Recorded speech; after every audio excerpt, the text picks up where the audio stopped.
अगर देश के गद्दार अगर देश के साथ गद्दारी नहीं किए होते तो अपना देश कभी अंग्रेजों का गुलाम नहीं हुआ होता। तो नमस्कार साथियों, मैं हूं मनोज कुमार और आप हैं मेरे साथ इतिहास के एक ऐसे इंपॉर्टेंट टॉपिक को समझने के लिए जो कि परीक्षा के पॉइंट ऑफ व्यू से बहुत ही महत्वपूर्ण है। बंगाल पर अंग्रेजों का आधिपत्य किस प्रकार होता है और पूरे देश को इन्होंने गुलाम कैसे बनाया, उसको आज हम देखेंगे आज की वीडियो में। तो दोस्तों, मुगल वंश का शासन काल चल रहा होता है और औरंगजेब शासन कर रहा होता है। 1707 ईस्वी में औरंगजेब की मृत्यु हो जाती है। इसके बाद से मुगल वंश का जो प्रभावी शासक दौर था वो खत्म होता है। अब शुरू होता है भारत में उत्तर मुगल वंश का।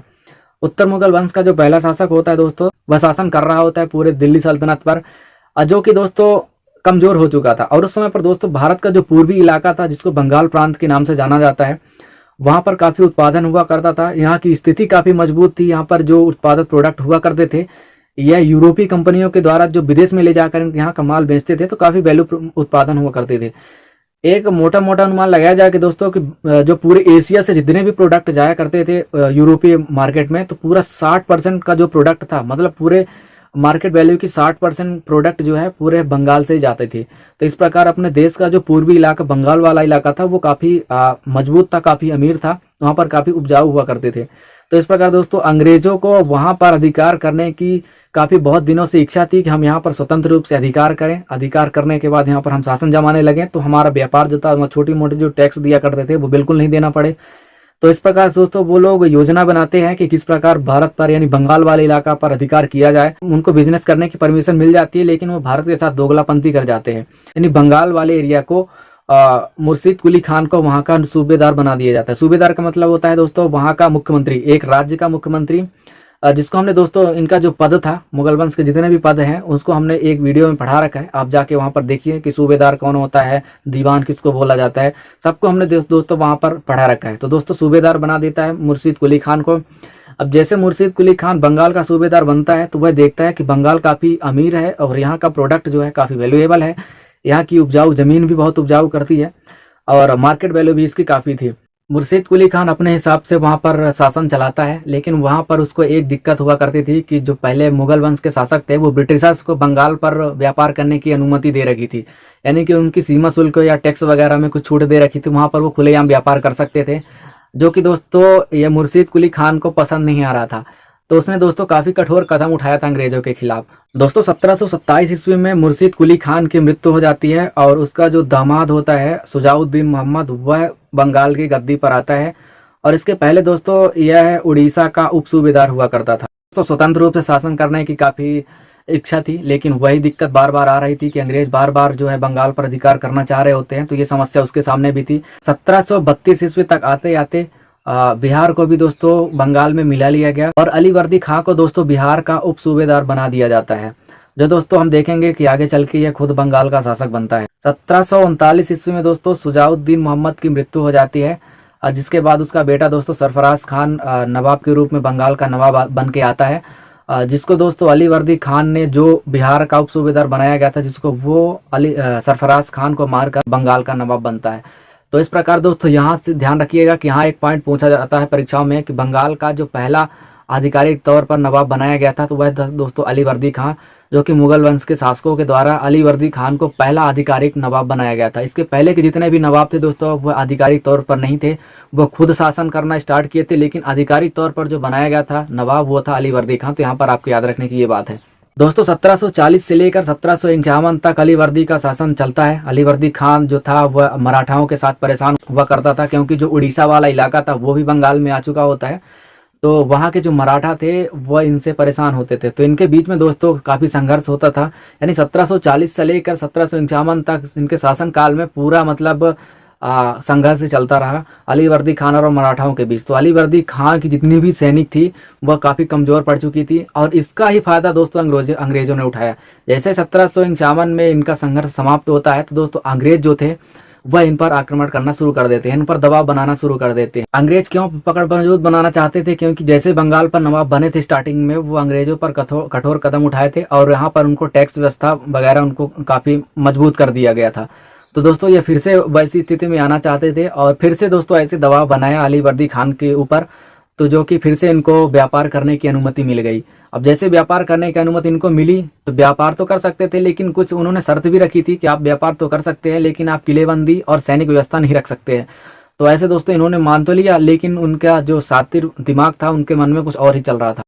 1756 ईस्वी में दोस्तों अली वर्दी खान की मृत्यु हो जाती है। तो उत्तराधिकारी के रूप में उसका नाती सिराजुद्दौला बंगाल का नवाब के रूप में बन के आता है। 1756 ईस्वी में जैसे इसको नवाब बनाया गया तो दोस्तों अंग्रेजों के द्वारा काफी इसको साजिशें झेलनी पड़ी थी। 1756 ईस्वी में ही दोस्तों अंग्रेजों के द्वारा जो नवाब का जो एक पर्सनल आदमी होता है दीवान सरदार वल्लभ, इनको दोस्तों अपने कब्जे में मिला लिए थे अंग्रेजों ने। तो दोस्तों सिराजुद्दौला गुस्से में आ जाते हैं और गुस्से में आकर के उसने बदले लेने के लिए 1756 ईस्वी में अंग्रेजों का जो एक किला था कलकत्ता में, इन्होंने पहले ही कोठी बना रखी थी, तो वहां पर दोस्तों सिराजुद्दौला के द्वारा आक्रमण किया जाता है और पूरे किले को घेराबंदी बनाकर वहां पर अधिकार कर लिया जाता है। जेड हॉलवेल नाम का एक व्यक्ति है, उसने इस घटना को अपनी किताब में लिखा है कि जो सिराजुद्दौला था उसी किले में 149 अंग्रेजों को उसने एक छोटी सकरी यानी छोटा सा सकरा सा कमरा था जिसको ब्लैक कोठरी के नाम से जाना जाता है, वहां पर दोस्तों 149 अंग्रेजों को उसने रात में दफन कर दिया था, मतलब इकट्ठा डाल दिया था सकरी जगह पर।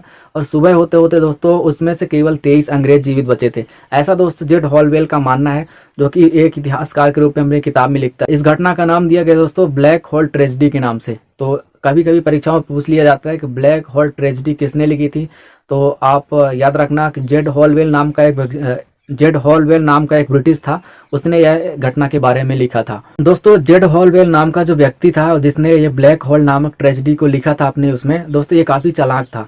यह दोस्तों मीर कासिम और मीर जाफर से रिश्वत ले रखी थी कि हम आपको अगला नवाब बनाएंगे, जिसका दोस्तों साथ दिया था उन्होंने मीर जाफर और मीर कासिम ने, और अपने ही नवाब के साथ गद्दारी करी थी। जैसे ही सिराजुद्दौला को पता लगता है कि अंग्रेज जो है एक बार फिर से कलकत्ता के किले पर अधिकार कर लिए हैं, तो वह दोस्तों तुरंत हुगली पहुंचता है और हुगली जाकर वह पत्र लिखता है। पत्र में लिखता है कि तुम लोग व्यापारी हो, लूटपाट करना तुम लोगों को अच्छा नहीं शोभा नहीं देता है, आप हम लोगों से बातचीत कर सकते हैं, मैटर सुलझा सकते हैं। मैं सैनिक लेके आया हूं जिससे आपका ही नुकसान होने वाला है और बाद में कभी सुलह भी नहीं हो सकती।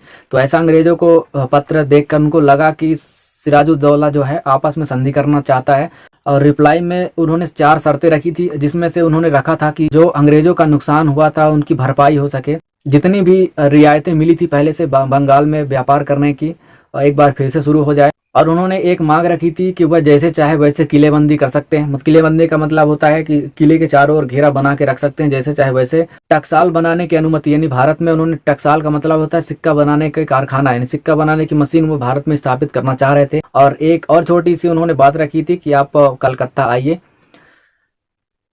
तो दोस्तों इस प्रकार कलकत्ता बुलाता है ताकि साजिश करके सिराजुद्दौला को मार सके। अपने साथियों खास व्यक्तियों के साथ कलकत्ता आने का यात्रा शुरू करते देता है। 4 फरवरी 1757 को दोस्तों यह कलकत्ता पहुंचते हैं। जैसे 5 तारीख की सुबह होती है उन पर हमला कर दिया जाता है, लेकिन नवाब वहां से बच जाता है। तो उन्होंने अंग्रेजों के साथ संधि करी, जिसे ही दोस्तों अली नगर की संधि कहा जाता है। संधि करने के बाद दोस्तों अंग्रेजों का पूर्ण अधिकार अब बंगाल पर हो चुका था। अब एक बार फिर से दोस्तों बंगाल पर अधिकार, जैसा अधिकार करना चाहते थे वैसा अधिकार उनको मिल चुका होता है। मतलब अब ये भारत पर पूरी तरीके से फ्री तरीके से ये व्यापार कर सकते हैं। यानी जितनी भी टैक्स व्यवस्था थी उसको दोस्तों इन्होंने तहस नहस कर दिया। जो सीमा शुल्क वगैरह लग रहे थे उसको भी इन्होंने हटवा लिया। कुछ दिनों बाद दोस्तों मीर जाफर और मानिक चंद के सहयोग से अंग्रेज और सिराजुद्दौला के मध्य युद्ध लड़ा जाता है, जिसे दोस्तों प्लासी का युद्ध कहा जाता है। 23 जून 1757 ईस्वी को यह युद्ध लड़ा जाता है, जिसमें दोस्तों सिराजुद्दौला पराजित होता है और अंग्रेजों की विजय होती है। यहीं पर दोस्तों मीर जाफर गद्दारी कर ले जाता है और अंग्रेजों के यहाँ साथ देकर अंग्रेजों की जीत हो जाती है। और दोस्तों सिराजुद्दौला को वैसी युद्ध में मार दिया जाता है पकड़ के। और दोस्तों रॉबर्ट क्लाइव नाम का एक लेखक है जो वहां से धन्यवाद देता है, और मीर जाफर को उसके कहे के रूप में वहां पर इनको नवाब बना दिया जाता है। अब चूंकि दोस्तों मीर जाफर को यहाँ का नवाब बना दिया जाता है, अंग्रेज क्या चाह रहे थे कि ये जो बंगाल के नवाब थे हमारे हाथों की कठपुतली रहे, भले इनका शासक हो लेकिन जैसे हम चाहे वैसे भारत पर व्यापार कर सके। लेकिन मीर जाफर जैसे यहाँ पर नवाब बनता है, जितनी भी उनकी इच्छाएं थी वो पूरा करना स्टार्ट कर देता है अंग्रेजों की। लेकिन अंग्रेजों की इच्छाएं काफ़ी सारी थी, मीर जाफर को ये पूरा करते करते कभी इनका पूरा ही नहीं हो पाया। तो अंग्रेजों ने मीर जाफर को भी बंगाल के नवाब से हटवा दिया। उसके बाद दोस्तों मीर कासिम को बंगाल का नवाब बनाता है, और उनकी भी काफ़ी इच्छाएं थी। मीर कासिम जो एक स्वतंत्र व्यक्ति था उसको लग रहा था कि हम भी स्वतंत्र रूप से शासन करें, लेकिन ऐसा हुआ ही नहीं, क्योंकि अब तो पूरी तरीके से बंगाल जो है अंग्रेजों के आधिपत्य में आ चुका होता है। तो इस प्रकार मीर कासिम भी सोचता है कि हम स्वतंत्र रूप से शासन करें, लेकिन ऐसा बिल्कुल नहीं होता है। इनके बीच में संघर्ष हुआ। 1763 में अंग्रेज और मीर कासिम के बीच में युद्ध स्टार्ट होता है।